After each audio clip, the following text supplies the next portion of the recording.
Thank you so much, Natalie. Hi, everyone. I'm going to first start by saying that public speaking is not my forte, so please bear with me. I am Fawn, or my name is Fawn. My pronouns are she, her. I'm a third generation white settler of mixed European ancestry, and I acknowledge with gratitude that I have the opportunity to speak to you today from the unceded traditional and ancestral territory of the Squamish, Tsleil-Waututh, and Musqueam Nation. As mentioned, I graduated just a year ago, and I can't believe how crazy of a journey it has been.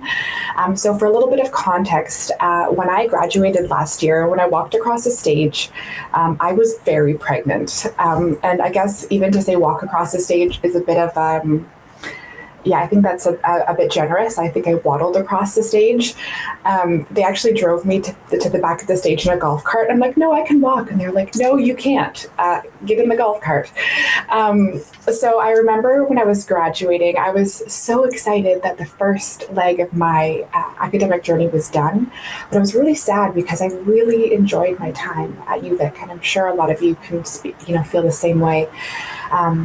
And I was so excited to be done, but I was really uncertain what my next steps were, especially given that I was so pregnant, because although I wanted to start my career right away, I thought it'd be a tough sell to start any new position that pregnant. And again, I know that companies can't discriminate, but it is still a consideration when the needs of the company are immediate. So I was really uncertain what was next, but I thought that I would just kind of start poking around and seeing what was available to me. And my interest really lied within Indigenous people's health as well as perinatal health. So when I saw a position come up at BC Women's and Children's Hospital for a part-time admin assistant role, I thought, you know what, I'm gonna apply, because either way, it's going to be a really good opportunity for me to practice my interview skills, because I had never interviewed post-graduation. And I thought it would be a good opportunity for me to get my name out in the community. So I was invited for an interview, and I sat down with a panel of wonderful women from the Indigenous Health Department. And the interview was just healing. It was so beautiful, and I was really surprised by my ability to engage with the information and critically think about the questions that were offered to me. And so that was the first time that I really realized how equipped I was after graduation. And they offered me the job, and they were just happy to have me on the team, and they were willing to accommodate all of my needs. So I worked for about 2.5 months before I went on maternity leave. And within that time, I got a promotion from entry-level admin to a more senior level. And I went on mat leave, and on my first day back, the executive director sat me down and said, we need to talk about your job. And although I knew it was going to be positive, there's still that, in the back of your head, that feeling of being called to the principal's office. But she encouraged me to apply for the project manager role, which I probably wouldn't have applied for because it did require a master's degree. But with a little bit of nudge, she encouraged me to apply for that. And so I went through the formal interview process. And turns out there was quite a few really qualified candidates. So they shortlisted it down to 7. So all of the candidates, except for myself, had a master's degree. And when they narrowed it down to the final 2, myself being one of them, the person that I was interviewing against, I know they had 2 master's degrees, so I didn't think there was any hope of me getting it. But what it came down to was, again, the quality and caliber of education that I graduated with, and my ability to engage with social justice issues and apply it to kind of the real life context, put me ahead of the other candidates. So in terms of project management, that can be taught, but the ability to think critically and engage with the information put me above the candidates. So I was promoted to project manager, and now I'm working on some incredible projects. The one right now that I'm mostly engaging in is the building of a Indigenous healing garden on a rooftop patio at BC Children's Hospital. And for a little context for myself, I had stillborn twin boys in 2016, and I remember wishing that I could take them outside and have that connection to land and nature.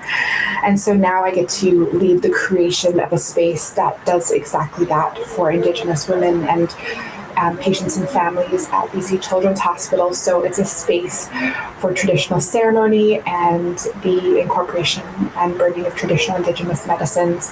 So we're in the early stages of that and consulting with our elders to really kind of build that vision and what that looks like. But I am so grateful to be a part of something that is so important and really helps move the calls to action forward. Where, I know for myself, when I started at UVic, the idea of reconciliation to me seemed like such an out there concept, and I didn't quite know what is that actually.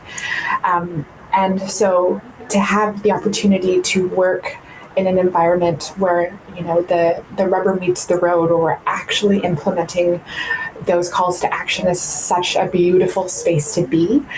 And then in the near future, I'm going to be working with one of my Indigenous colleagues to do talking circles in 6 remote Indigenous communities in BC, and hopefully next year up in the Yukon, so we can look at what are the best changes we can make to improve access to care to remote communities with BC Children's Hospital specifically, and provide better health outcomes for those remote communities. So I just am so grateful for my role here. It's really neat to work in a department that is decolonizing healthcare. So I've never had a job where I get to come to work and heal. And I am so filled with gratitude every day that I get to help shoulder the burden of moving the work forward and doing the heavy lifting as a white settler. So I guess, why am I saying all of this? Well, I know that, like me, I was really uncertain what my next steps were. So I wouldn't have gotten to where I am today if I wouldn't have taken that entry-level position. I have done admin, I'm aging myself here, for 18 years prior to my degree. And I could do it in my sleep. If I never had to do another expense report again, I would be so happy. But I knew it was a really good opportunity for me to get my foot in the door in the place that I really wanted to be. And admin, as are many entry-level positions, are a really good opportunity for individuals to get in at the ground level and really understand the workings of all aspects of the department from the ground up, whether it be a department, organization, nonprofit, company. So I really got a really good overview of what each individual and every department did within Indigenous health. And it really gave me the opportunity to build relationships. And that is so important as you enter your career. It truly is, it's not just what you know, it's who you know. And that's so important, especially within the Indigenous health department. Relationality is so important. Which brings me to my next point. I wouldn't have gotten to where I am without the relationship I built with the executive director. She and I, it was her belief in me and her encouragement that allowed me to apply for the project manager role, which again I wouldn't have done, being that I didn't have a master's.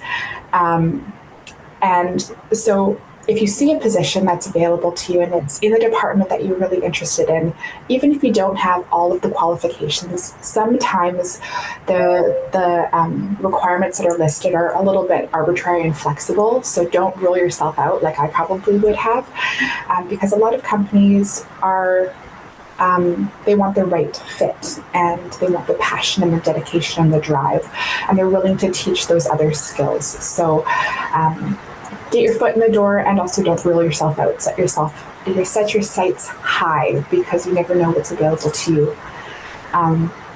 But with that, I guess I will wrap up. I just want to conclude by saying, right now, more than ever, there is a lot of suffering in the world, both locally and abroad.